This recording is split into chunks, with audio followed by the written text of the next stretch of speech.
Cabinet से इस्तीफा देने के बाद हरसिमरत कौर बादल ने MH1 प्राइम के सहयोगी वरुण गोयल से एक्सक्लूसिव बातचीत की। क्या कुछ कहा, सुनिए। हमारे साथ मौजूद हैं हरसिमरत कौर बादल जी, जिन्होंने केंद्रीय कैबिनेट से इस्तीफा दिया है। मैम, सबसे पुराना अलायंस, ऐसी नौबत क्यों आई कि रिजाइन करना पड़ा? जिन किसानों ने मुझे संसद में भेजा था, उन्होंने इस विश्वास और इस भरोसे से भेजा कि जिनको उन्होंने वोट डाल के उधर तक पहुँचाए वो उनकी आवाज़ बनेगी और वो करेगी जो उनकी बेहतरी के लिए है। आज उस सरकार का हिस्सा होने के नाते जब एक ऐसा ऑर्डिनेंस आया जिसके विरोध में किसान सड़कों पे उतर गए, वो भी सबसे ज़्यादा उस राज्यों में जिस राज्य से मैं खुद आती हूँ, जिन किसानों ने मुझे भेजा, तो मैंने अपनी तरफ से पुरजोर कोशिश करी ऑर्डिनेंस के आने से पहले, ऑर्डिनेंस के आने के दौरान और ये पिछले 2-2.5 महीनों में कि मेरी सरकार उन किसानों की आशंकाओं को दूर करने के बाद ही इसको एक कानून के रूप में बनाए। और मैंने हर एक लेवल से, ऊपर से लेकर नीचे तक, हर तरह से कोशिश करी, किसानों तक उनकी शंकाओं को दूर करने की कोशिश करी। एग्रीकल्चर मिनिस्टर से उनकी मुलाकात करा के, उनसे लिखत में लेके, हर तरह की मेरे जितने साधन थे मैंने सब इस्तेमाल किए। और ये पार्लियामेंट से सेशन से पहले जब किसान संगठनें बिल्कुल सड़कों पे उतर आई कि ये जब पास हो गया तो हम मारे गए, तो मैंने अपनी सरकार पे पूरा जोर डाला कि आप इसको इनसे बातचीत किए बिना ना थोपिए, क्योंकि आज इनके मन का शंकाओं दूर करना बहुत ज़रूरी है। किसानी आंदोलन शुरू करना, आज देश के हालात ऐसे नहीं है, इसको ना करिए।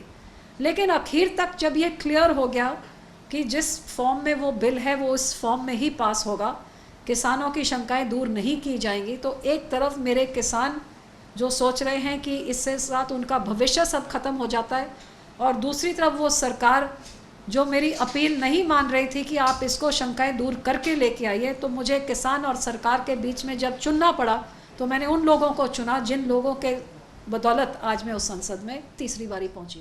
मैम, क्या कम्युनिकेशन की कमी रह गई? क्या किसानों से वो संवाद नहीं हो पाया जैसा होना चाहिए था? जी बिल्कुल सही, संवाद ना के बराबर मैं कह सकती हूँ बिल्कुल ही नहीं हुआ।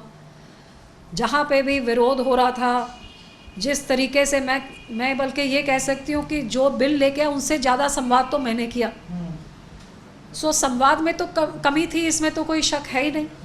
और उनकी बातें जब पहुंचाई गई तब भी उनको दूर करने के, जिस तरह आज भी जैसे टॉप लीडरशिप जो बातें बोल रही, जो यही कुछ शायद महीना पहले बोलती तो शायद कुछ लोग थम जाते। ज़रूर कम्युनिकेशन में कमी रही, इसी करके किसान के मन में डर है और वो सड़कों पे उतरा हुआ है। मैम, लेकिन जब कृषि मंत्री कह रहे हैं, जब JP नड्डा प्रेस कॉन्फ्रेंस कर रहे हैं, जब प्रधानमंत्री सामने आ रहे हैं कि MSP कायम रहेगी, मंडियां कायम रहेंगी, तो फिर आपको क्या लग रहा है कि ये करने में देर हो गई, ये सब कहने में? जी बिल्कुल देर हुई, क्योंकि यह सब आज कहा जा रहा है। जब तक कृषि मंत्री और मैं कह रहे थे, सिर्फ हमारा कहना ही उनके लिए काफ़ी नहीं था, क्योंकि ऑर्डिनेंस में कोई ऐसी बात है ही नहीं। आज किसान का जिसका पूरा भविष्य वो सोचता है कि पूंजीपतियों के हाथ में जाने लगा है, वो ज़मीन भी जाएगी, भविष्य भी जाएगा, वो सिर्फ बातों में नहीं विश्वास कर रहा है। क्योंकि ऑर्डिनेंस में तो कोई ऐसी चीज़ कहीं लिखी नहीं कि MSP कायम रहेगी या MSP से कम पे फसलों की खरीद नहीं, तो कहीं नहीं लिखा। तो उनको क्लियर है कि पूंजीपति आएगा, 2-3 साल उनको MSP से अच्छा भाव देगा, जब सरकारी ढांचा ख़त्म हो जाएगा क्योंकि उधर कोई जा नहीं रहा है, तब उसके बाद हम उनके हाथ में मजबूर हो जाएंगे, एक्सप्लॉइट होंगे। मैम, लेकिन ऐसे में जब ये स्थिति आ गई है, दूसरी ओर सरकार की ओर से तमाम बातें कही गई हैं, क्या आप तो किसान को सबसे अच्छे से समझते हैं, किसान क्या चाहता है? जो 30-40 साल से सिस्टम चला आ रहा है वो कंटिन्यू रहे, कुछ उसमें नया ना हो? बिल्कुल, जो हमारे पंजाब और हरियाणा के किसान हैं उनके हालात शायद रूरल देहात और रिमोट हिंदुस्तान, बिहार के गांव, यूपी के कुछ सब बहुत बेहतर और बहुत बढ़िया हैं, क्योंकि हमारी सरकार ने पिछले 30 सालों में एग्रीकल्चर इंफ्रास्ट्रक्चर में बहुत इन्वेस्ट किया, क्योंकि पंजाब जैसे राज्य का एग्रीकल्चर के सिवा और कुछ है ही नहीं। हमारे पास कोई माइंस, कोई मिनरल्स, कोई ये वो, कोई और कोई चीज़ नहीं है, सिर्फ ही हमारी खेती है।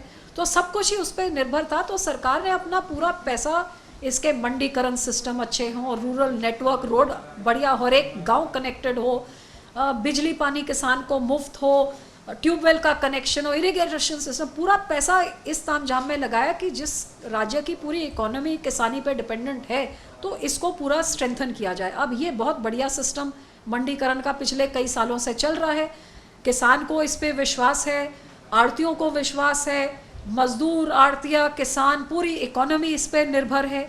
तो ये अच्छा खासा चलता हुआ सिस्टम में अब आप एक नया कानून लेके आ रहे हैं कि इसके अलावा एक प्राइवेट सिस्टम भी चलेगा, जिस प्राइवेट सिस्टम के ऊपर किसी का कोई कंट्रोल नहीं होगा, वो कोई टैक्स नहीं लगेगा, कुछ नहीं लगेगा।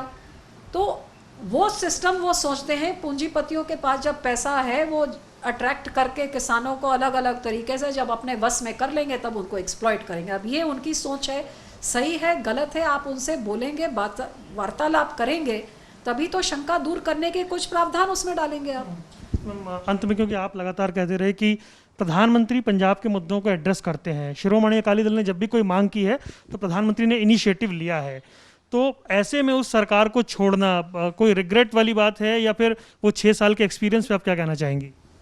नहीं, बहुत ही अच्छा एक्सपीरियंस रहा और मैं प्रधानमंत्री जी का शुक्राना करती हूँ कि मुझे उन्होंने अपने मंत्रिमंडल में एक बारी नहीं 2-2 बारी काम करने का मौका दिया और उनसे मैंने बहुत कुछ सीखा।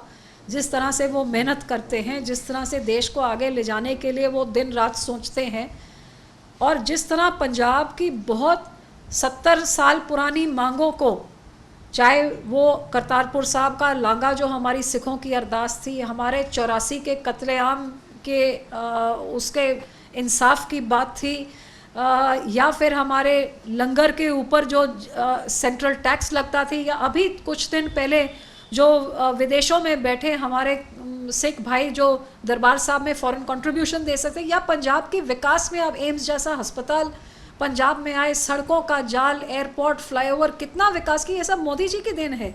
तो जो मोदी सरकार ने किया है हम उनके हमेशा आभारी रहेंगे, और मैं इस बात के भी आभारी रहूँगी कि उनके इस मंत्रिमंडल का हिस्सा उन्होंने मुझे बनाया और बहुत कुछ मुझे सिखाया। बल्कि मैं ये भी कहूँगी कि आज जो मैंने ये फैसला लिया, ये कदम उठाया, कहीं ना कहीं मोदी जी से ये भी सीखा कि जिस चीज़ों में आपकी कन्विक्शन है उस कन्विक्शन के साथ आप दृढ़ के खड़े होइए और कॉन्सिक्वेंसेस के बारे में आप ना सोचिए। तो आज किसानों के साथ खड़े होने की ये दृढ़ विश्वास जो मेरा था, आज अपने किसानों के साथ खड़े होने का और मंत्रिमंडल को छोड़ने का मैंने फैसला लिया। आगे क्या अलायंस में रहेंगे या नहीं, ये मेरी पार्टी का फैसला होगा। Thank you so much ma'am बात करने के लिए। ये थी हमारे साथ हरसिमरत कौर बादल, जो साफ तौर पर कह रही थी कि किसानों के मुद्दे पर उनको किसान या सरकार में से कोई एक चुनना था, उन्होंने किसानों को चुना है।